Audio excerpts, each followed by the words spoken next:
Deus seja louvado em nome de Jesus. Eu convido, por gentileza, a igreja a abrir as suas Bíblias no Evangelho de Marcos, capítulo 1 e o versículo 1. Eu quero cumprimentar também as pessoas que estão assistindo via internet. Que Deus possa abençoar você que está aqui, que está nos escutando nessa noite, o ADEFES, aqui no culto na sede da ADEFES aqui em Feira de Santana. Deus te abençoe, Deus abençoe tua vida, você que é o nosso telespectador, amém? Todos acharam? Diz assim o texto: princípio do Evangelho de Jesus Cristo, Filho de Deus, amém?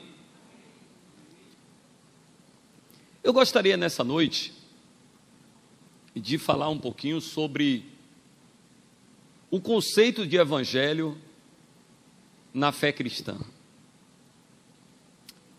E quando eu falo sobre o que é Evangelho, essa pergunta desemboca em outra pergunta: o que é viver o Evangelho?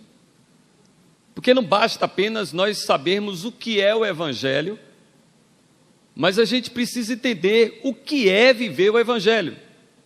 Não basta apenas você saber algo, se você não pratica este algo. Não adianta você saber um conhecimento, saber um ensinamento, e você não exercer. É apenas uma fábula, é apenas um conhecimento que você vai agariar para você, mas que não vai absolutamente mudar nada na tua vida.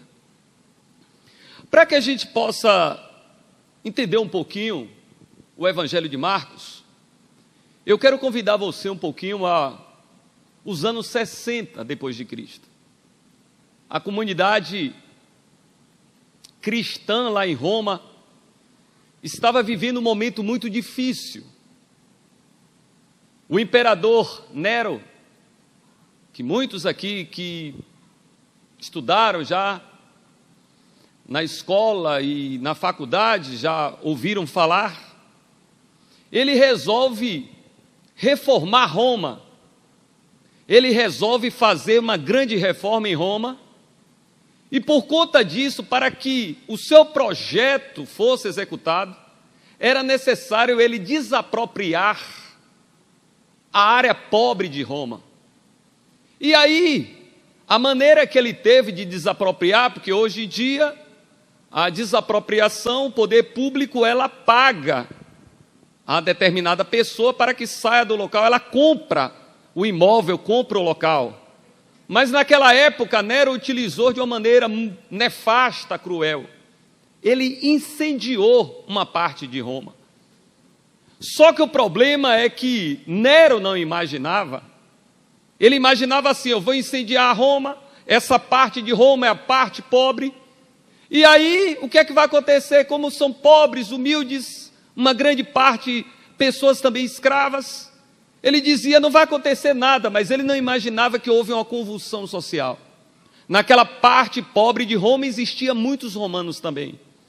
E aí o que foi que ocorreu? Houve uma revolta generalizada. Houve uma revolta muito grande. E é interessante notar que mesmo ele sendo imperador, o todo-poderoso, aquele que mandava em tudo, mas para paralisar uma revolta era necessário ele utilizar a armada romana. Só que para ele utilizar a armada romana e matar romanos não ficava bem para ele. Então era uma situação insustentável. Ele chegou a uma situação que ficou num grande entrave. Ele não imaginava essa repercussão. Aí o que é que Nero faz? A gente precisa encontrar um bode expiatório.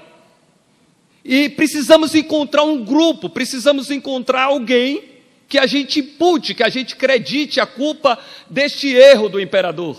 E aí, junto com os seus oficiais, junto com algumas pessoas que assessoravam ele, colocaram a culpa nos cristãos lá em Roma. Por que os cristãos? Porque os cristãos naquela época era, digamos assim, a comunidade mais pobre de Roma. Por quê? Porque os cristãos estavam numa situação difícil, porque existia o cristianismo nessa época, estava como que se separando do judaísmo.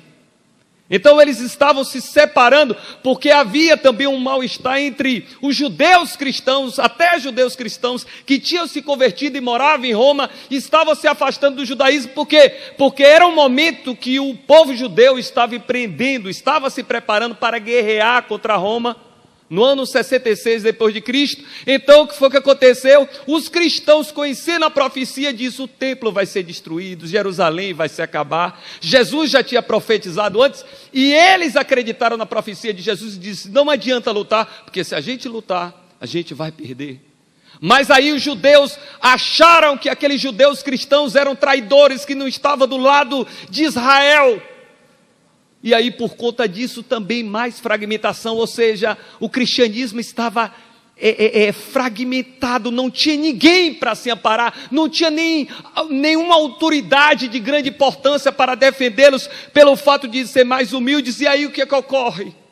O que ocorre é que Nero começa a perseguir os cristãos, começa a levar cristãos. Vocês já assistiram o filme sobre isso? Levou cristãos para as arenas, cristãos foram devorados pelos leões, cristãos foram colocados como tochas para ser... eles colocaram cristãos como tochas, e acendiam fogo. Aqueles cristãos eram queimados para iluminar as estradas ali, ou a redondeza da cidade de Roma. Então foi uma época de muita tragédia, foi uma época que prenderam Pedro, prenderam Paulo, posteriormente mataram Pedro, depois mataram Paulo.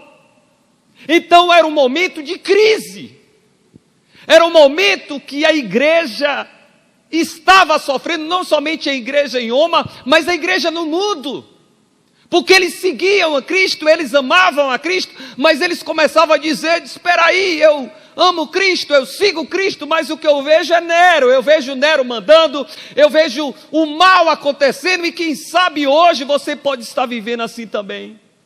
Você pode estar dizendo: eu sigo Cristo, eu amo Cristo, eu creio no poder de Cristo, mas eu não entendo por que tanta morte, por que tanto sofrimento, por que tanta agonia.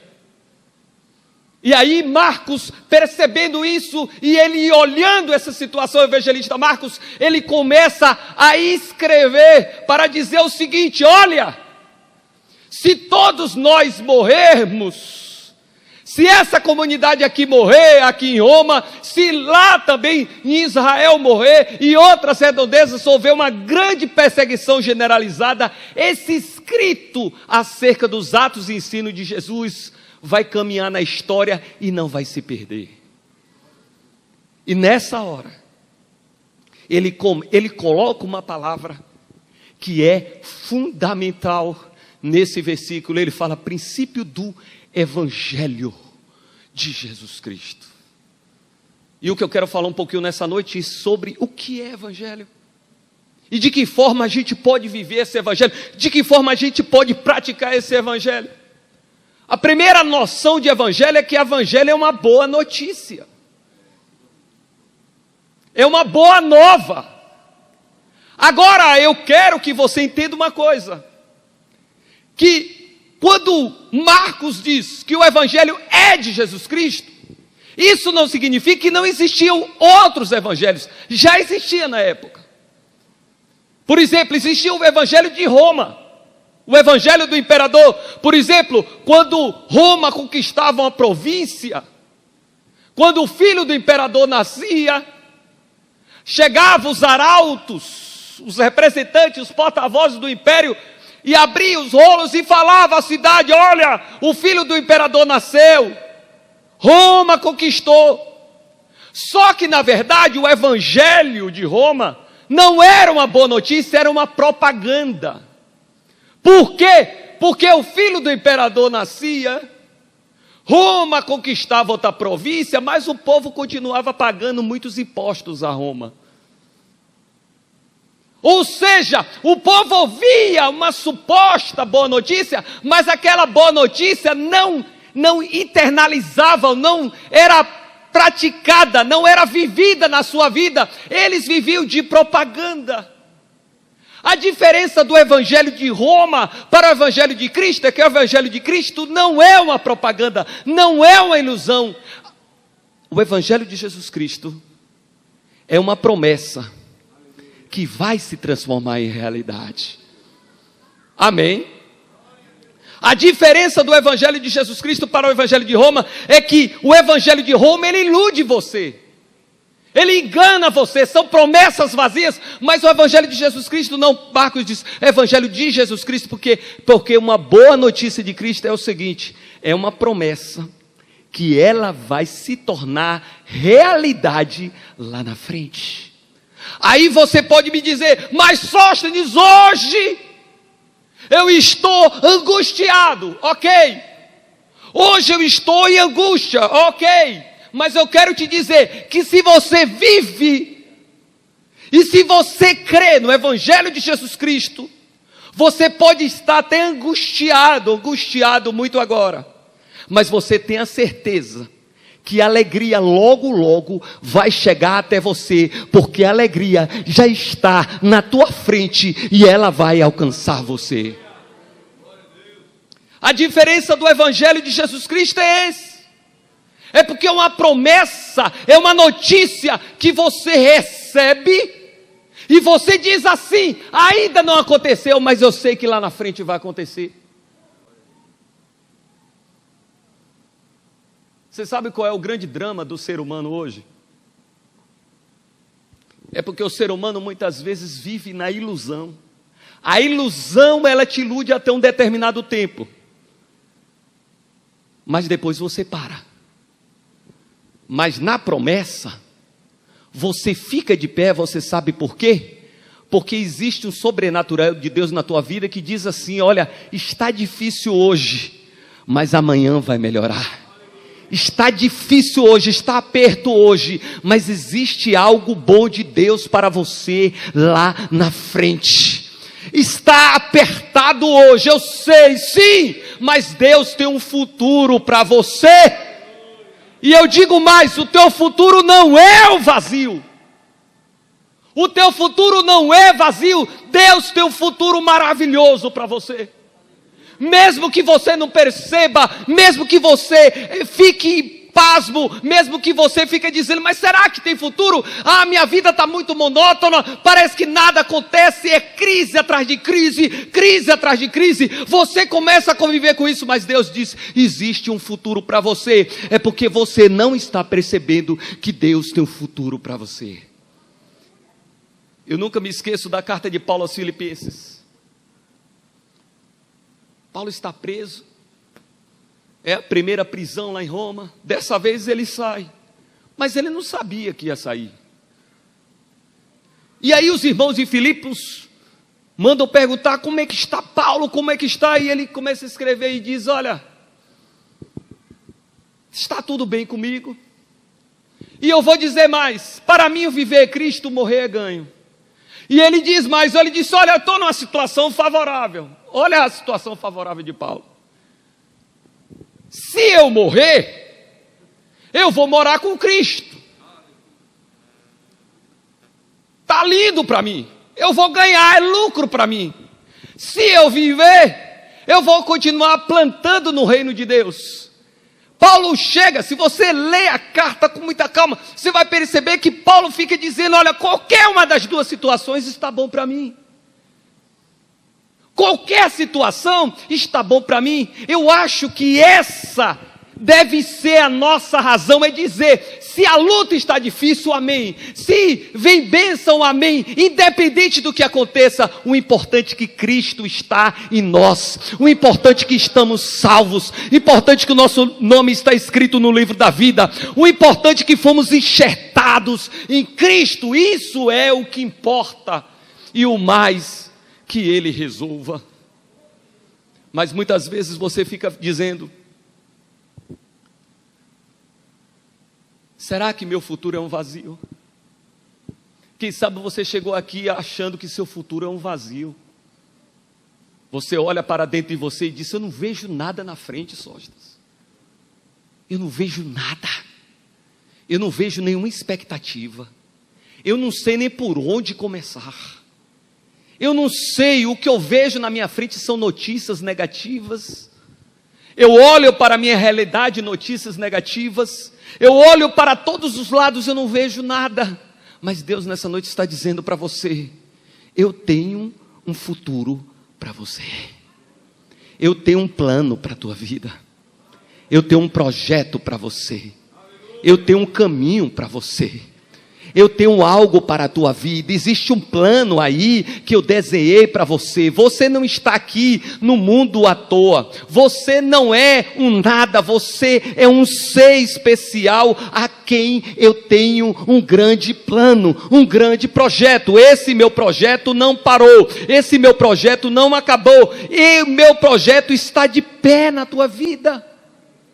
Você tem um futuro. O seu futuro não é acaso. O seu futuro não é um vazio. O seu futuro não é dizer, não, deixa ver o que é que vai acontecer. Não, Deus desenhou um futuro para você, e no tempo dele, Ele vai construir, executar e exercer o futuro que Ele tem para você. Amém. Segundo lugar, o que é o Evangelho? O Evangelho é um kairós.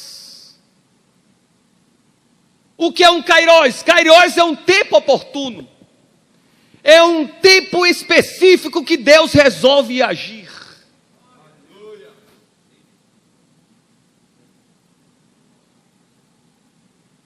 Quando Jesus encarna e começa a viver seu ministério, o mundo estava urrando.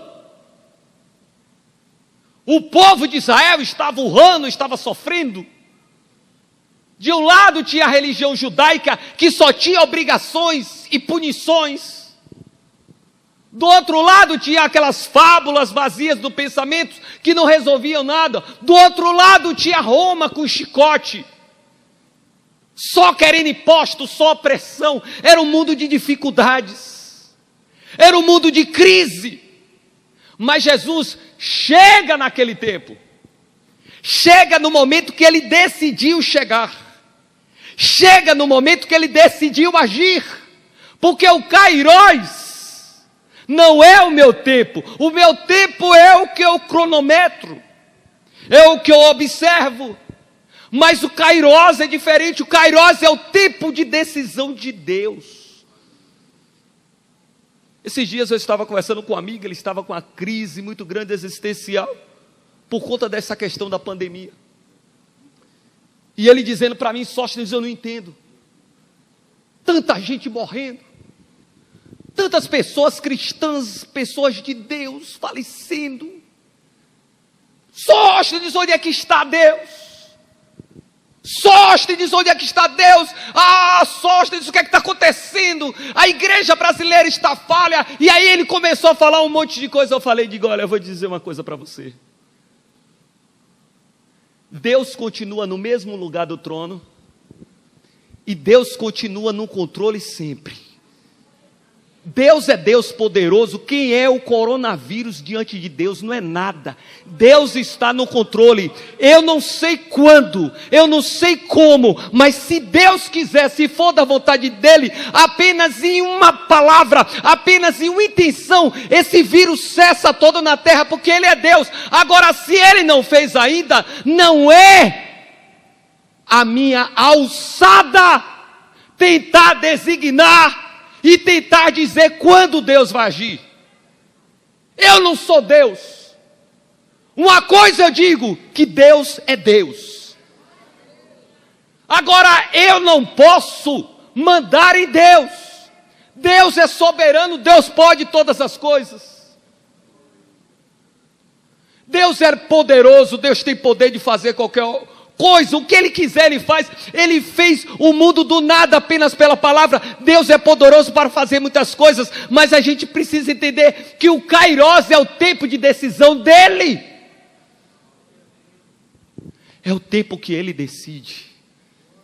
E nosso papel, humildemente como servos, é dizer: Senhor, tenha misericórdia de nós.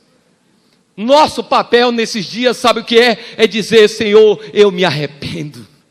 Senhor, nesses dias eu vou orar ao Senhor, eu vou buscar colocar minha vida no altar, eu vou viver uma vida de compromisso com o Senhor. O meu papel nesses dias não é questionar Deus, não é culpar Deus, não é dizer que acha que Deus não existe, ou que Deus não faz mais nada. Não, não fale isso. Deus continua sendo Deus, mas o tempo dele não é o meu tempo. Enquanto a gente não entende isso, a gente vive em crise. Porque o mesmo Deus que permitiu aquele povo lá em Roma morrer, foi o mesmo Deus também que jogou pragas no Egito e libertou o povo de Israel. Deus continua sendo o mesmo Deus. Deus continua sendo o mesmo Deus. Deus continua sendo o mesmo Deus. Deus continua sendo o mesmo Deus. Deus é Deus, Deus é Deus, Deus continua sendo Deus. Ele não envelheceu, Ele não parou, Ele não empobreceu, Ele não perdeu a sua força. Deus não perdeu nada, Ele continua poderoso como sempre, Ele continua forte como sempre, Ele continua grande como sempre, e Ele está no controle de cada situação da tua vida, da minha vida, da nossa família, da nossa casa. Se vivermos, amém. Se morrermos, a glória a Deus seja toda a glória. Ele tem o poder e Ele está no controle de tudo. Ou você vive isso, ou você morre existencialmente, ou você morre emocionalmente. Deus está no controle. O mesmo Deus que permitiu Paulo ser chicoteado, foi o mesmo Deus que, quando ele estava orando, ele, Paulo e Silas lá na prisão, Deus abriu todas as grades e promoveu libertação. Eu quero te dizer uma coisa, meu irmão, o mesmo Deus que você diz, mas onde está Deus? Onde está Deus? Eu quero te dizer que esse mesmo Deus que você diz onde está, é o mesmo Deus que pode promover grandes milagres na tua vida, na tua casa e na tua família. Esse mesmo Deus que você questiona, você pode orar a Ele e Ele empreender cura a você, porque Ele está sempre disponível a você. Amém? Em terceiro lugar, o que é o Evangelho? Evangelho é uma resistência. Eu acho Marcos muito corajoso quando escreveu isso aqui. Porque nós olhando hoje, você acha tão simples. Evangelho de Jesus Cristo, o que é que tem isso aqui? Não tem nada demais. Mas aqui existe algo que, e é interessante notar, escute isso, que por ser um movimento muito crescente, de crescer muito, você sabia que esses textos eram lidos não somente por cristãos? Autoridades também de Roma liam esses textos, para saber se encontravam ali alguma pista de alguma insurreição, algum movimento de rebelião contra Roma. Eles olhavam os textos, e esses textos caíam na mão das comunidades cristãs, claro, a maioria. Era um texto também que caíam também na mão de outras pessoas, também tinham acesso. E ele diz, princípio do Evangelho de Jesus Cristo, porque existia o Evangelho de Roma, ele diz, o que Marcos está dizendo é o seguinte: eu não reconheço o Evangelho de Roma, eu não reconheço a boa notícia de Roma. O que eu reconheço é a boa notícia de Cristo. O que eu reconheço é a boa notícia de Cristo. Aí você pode me dizer, mas que interessante, por quê? Alguém podia dizer, não! Eles estão querendo se rebelar, eles não estão reconhecendo, porque o Evangelho tem que ser de César, do imperador. Ele disse, não, é de Jesus Cristo. Por quê? Porque somente Jesus tem poder de transformar a promessa em realidade. Você já percebeu como é tão frágil confiar no homem? Você já percebeu? Eu vejo pessoas assim, Vivemos um momento de polarização política. E muitas vezes alguém chega e diz: não, minha esperança está aqui. Quando menos espera, você vê aquela pessoa que você tem uma grande identificação. E aí você começa a perceber falhas também. E aí você corre para o outro lado e diz: também aquele lado é falho. E quando você chega, a constatação é o seguinte, que não existe nada para eu me amparar. Não existe uma promessa para eu me agarrar. Nós estamos vivendo um momento assim. Estamos vivendo um momento de angústia. Que muitas são as promessas, mas a gente não tem certeza se tudo aquilo vai se transformar em realidade. Eu estava vendo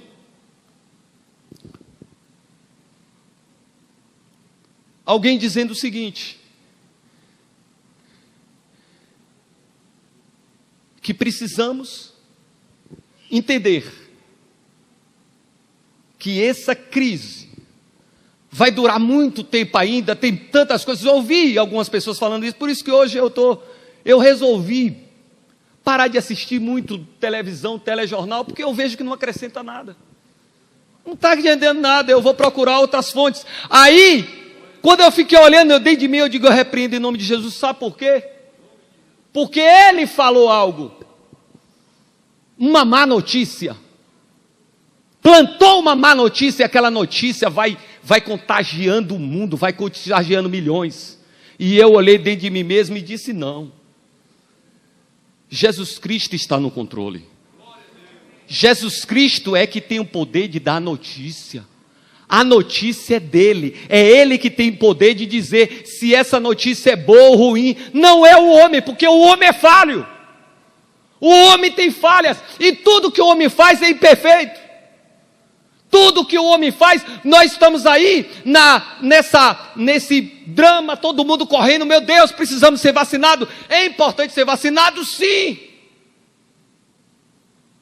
Se vacine, amém. Mas nem a vacina é totalmente a confiança, porque a gente vive num drama. E qual é o nosso drama? Ah, se eu tenho que me vacinar, eu vou me vacinar. Mas eu me vacino. Olha só que drama nós estamos vivendo. Eu vou me vacinar, a gente precisa se vacinar, mas tem uma questão. Tem a eficácia de eu não ser contagiado com o vírus, ok. Mas a questão da segurança, a gente fica em suspenso, porque a gente não sabe ainda quais são os efeitos que ela pode provocar no futuro. Olha que drama. Eu tenho que me vacinar, mas ao mesmo tempo eu sei que eu não tenho convicção se tem algum efeito colateral lá na frente. Olha que drama o ser humano está vivendo. O que eu encontro pessoas assim. Por quê? Porque o homem é falho. Porque tudo que é feito pelo homem tem suas limitações. É errado, não. Eu não sou anti-ciência. Eu sou a favor da ciência. Eu sou a favor da ciência, mas eu preciso entender que ciência não é Deus, ciência não é absoluto. Aquilo que é verdade hoje na ciência, amanhã pode ser mentira. Mas aquilo que é verdade para Deus hoje, sempre será verdade para Deus. Se é verdade hoje, é verdade para sempre. Deus não muda. Por isso eu preciso e quero confiar na verdade de Deus. Amém? Você tem duas opções nessa terra: ou acreditar na verdade de Deus, ou acreditar na verdade do homem. A verdade de Deus sempre vai ser verdade. Aquilo que ele disse nunca vai mudar. Deus é imutável. Aquilo que é projetado pelo homem pode mudar. O homem muda. O homem reconhece erros. O homem diz: não, eu errei aqui, eu preciso retestar novamente. Isso é o ser humano, mas Deus não. Deus é imutável. Por isso eu prefiro confiar na verdade de Deus. Se coloque de pé em nome de Jesus.